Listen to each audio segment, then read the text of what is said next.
Hello everyone, my name is Fernanda and this is my YouTube channel, O Prazer da Literatura, in which I talk about literature and other things related to it. I am Brazilian, so most of my videos are in Portuguese, but since I have recently decided to record some videos about Shakespeare's plays, I thought I would record some videos in English to see how it goes and maybe I could reach a wider audience. So let me know how you feel about this. If you're watching this video in English for the first time, you probably don't know who I am.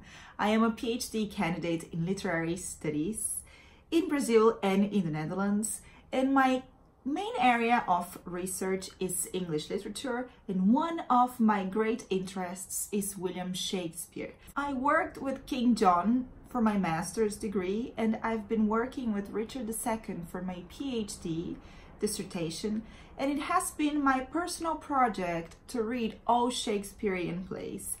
But we know a lot of things come in our way and we don't have the time to do it. So making these videos has been an extra motivation for me to read the plays and discuss them with you here. I have already talked about two plays in my videos in Portuguese, The Two Gentlemen of Verona and Henry VI, Part 1. If you haven't watched these videos and you're interested in watching them in Portuguese, I will put the card up here. And today I will talk to you about Henry VI, Part 1. First time I'm doing an English video, so let me know how it goes. Well, as you probably know, Shakespeare's plays have been categorized in three main groups: comedies, tragedies, and histories. Henry VI, Part 1 is an important play in the Shakespearean canon because it is considered to be the first history play written by William Shakespeare. Although he may not have written it alone, he may have had the collaboration of Christopher Marlowe, one of his main rivals in the theatrical era of the time, and Thomas Nash. This play was probably written around 1591, and when I talk about Shakespeare's plays, I will use a lot words like probably, most likely, because of course we cannot be sure exactly when the play was written or when exactly it was performed for the first time, because most of the records, not most of, but a lot of the records from the time have been lost, unfortunately. So we have to rely on what has survived along the years and on research, of course, educated research. And at the time, there wasn't this concern to keep historical records, to keep records that become historical as time goes by, as we do now. Well, history plays, they are a different set of plays in the Shakespearean canon because all of them represent a certain period in English history on stage. And Henry VI, Part 1 is most likely the first history play written by Shakespeare, and it is the first in a tetralogy of plays, so a set of 4 plays, including Henry VI, Part 1, Henry VI, Part 2, Part 3, and Richard III. This tetralogy is considered to be the first tetralogy if we take into consideration the time that these plays were written. If we consider chronological time, then the first tetralogy would be the other Shakespearean set of 4 plays, which include Richard II, Henry IV, Part 1, Henry IV, Part 2, and Henry V. This would be considered the second tetralogy if we think about the time they were written, but the first tetralogy if we take into consideration the chronology of events, because they happened first in English history. And there is also another Shakespearean history play called King John. I worked with this play for my master's degree. It is not a very popular play, but it is also a history play, although it is not part of any of these two tetralogies. It's a standalone play. However, all these plays I have mentioned that are part of tetralogies, they work as standalone plays, although they have some recurrent characters that may appear in more than one play, and they follow a sequence of historical events in chronology. Well, so Henry VI, Part 1. It is not a very common, not very popular Shakespearean play, because if I have to be honest with you, not much happens in this play. It kind of set the terrain for the scene, for the plays to come, parts 2 and 3 of Henry VI. The first scene starts with the funeral of Henry V. Henry V was a very important English king. He was considered a hero by many. He won a lot of battles. He fought in the battlefield himself. And during his reign, England got a lot of land from the French. So they conquered a lot of land from the French side. And as he died quite young, there was this moment of uncertainty and disappointment in this period of English history. What happens then is that his son has to be crowned Henry VI. But what is the problem? The problem is that little Henry is only 9 months old.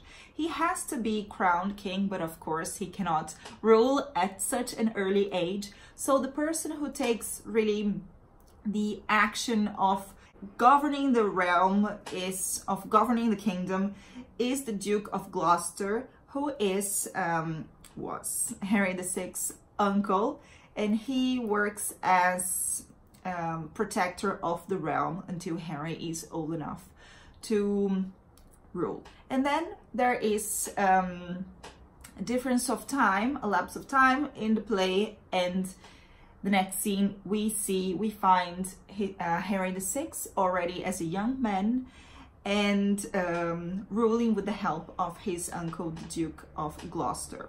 Henry VI, however, is not a very good king. He's always compared to his father, Henry V, and he's very childish, he's very young, and the lords in England start to feel dissatisfied with the whole situation. What happens is that there is a split in two main sides amongst the lords of the time. On one side, there is Richard Plantagenet, who is later named the Duke of York, and in a very important and symbolical scene in Henry VI, Part 1, which is called the Temple Garden scene. The lords are at Temple Garden, and symbolically, Richard Plantagenet, the Duke of York, he plucks a white rose, and all the people, all the lords that decide to support his cause also pluck a white rose. And on the other side, there is the Duke of Somerset, who is a descendant of the House of Lancaster, and he plucks a red rose, and all the other lords that support his cause also pluck a red rose. And we all know where this is going. So the red rose with the Lancaster house and the white rose with the York house will lead to the famous War of the Roses. But at that time, it was not named like that, of course. It was the very beginning of this conflict. And this scene never happened in real life. The plucking of roses, it was Shakespeare's creation, very poetical creation, and very symbolical, this split of the English nobility. On the other side, in France, this play has a lot of interchanges between one scene in England, one scene in France, so we go back and forth.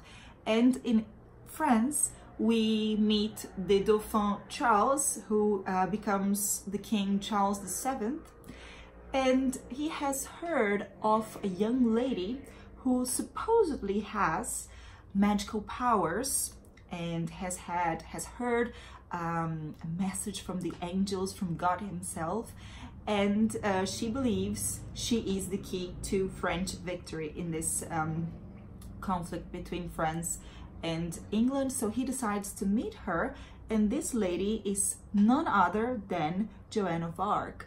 And this is a very important and mysterious figure, and how she's represented in different places. So I've been to Rouen, and I've been to the place where she was killed. and in France she is considered a saint, national hero, and you can see that in the French perspective in the play. However, the English have a completely opposite view of her, and they regard Joan of Arc as a witch, as a sorceress. So when she is captured by, and indeed she has helped Charles the Dauphin to win many battles, to release the siege of Orleans, and the English were worried about this figure. So when she is captured by the English, she is condemned to die at the stake. So she's burned to death, and this scene is in the play Henry VI Part 1, and it's a very iconic scene, I would say, and it's very interesting to see how this scene has been tackled by different producers throughout the time. And this first part of Henry VI is exactly this conflict between France and England, and at the same time this internal conflict in England between York and Lancaster. So you can see there is an eminent, real and huge conflict coming, and it sets, as I said, it sets the terrain for the next parts. What we see at the end of the play, it is not a very long play, one lord, English lord, the Duke of Suffolk, when he was in France, he met a very beautiful young lady, Margaret, who is the daughter of the Duke of Anjou, and he thinks she's very beautiful, and he tries to seduce her in a way, and then he has an idea. He comes back to England and he proposes to the king, to the young Henry VI, to marry the young Margaret of Anjou, although he was already committed to another young lady of the nobility.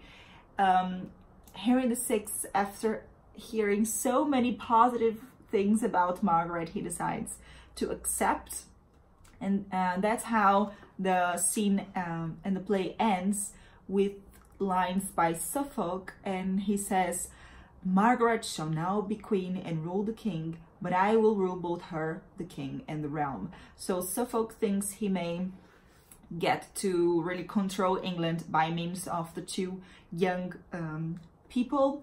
I haven't mentioned before, but and Suffolk is a Lancastrian, and York, the Duke of York, Richard Plantagenet, he discovers, well, he is a descendant from the royal English family, and he believes he has a claim to the throne, so he secretly starts to find a way to seize the throne for himself, especially because he thinks Henry is not a very good king. So that's pretty much the plot of the play. What is incredible is that this play was written 100% in blank verse, so you can imagine the amount of effort that Shakespeare had to write this dramatical work.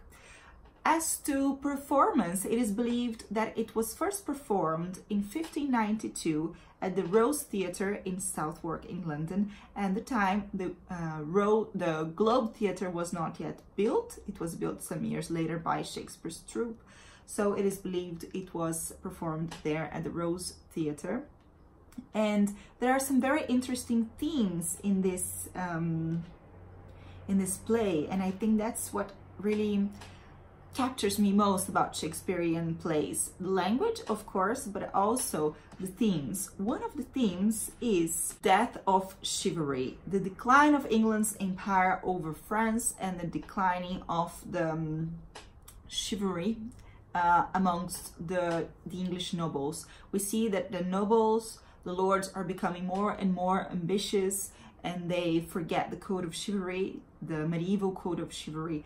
And one very important character in this respect is Talbot. Talbot was an English soldier and general, and he fought in France for England, and all the time he remained loyal to the English cause, and he died in battle very heroically alongside his son John Talbot. That is a very emotional scene in Richard VI Part 1, one of my favorite scenes, I think, and we see dying with Talbot this English chivalry. Another theme is patriotism. It is a very patriotic play. This play, as I said, was written around 1591, so that is 3 years after 1588, when the Spanish Armada tried to attack England, but England, under the rule of Elizabeth I, managed to defeat the Spanish after a storm. In fact, a storm wrecked the big Spanish Armada, so the English were quite lucky. They didn't have to actually fight with the Spanish. So at that time, in 1588, English people were very proud of their nationality, of being English, and 3 years later this feeling and this atmosphere was declining. So it was not by chance that Shakespeare wrote Henry VI Part 1, but also as a means to reignite this nationalist pride in England. And another theme is the saintly versus demonic, especially in the figure of Joan of Arc.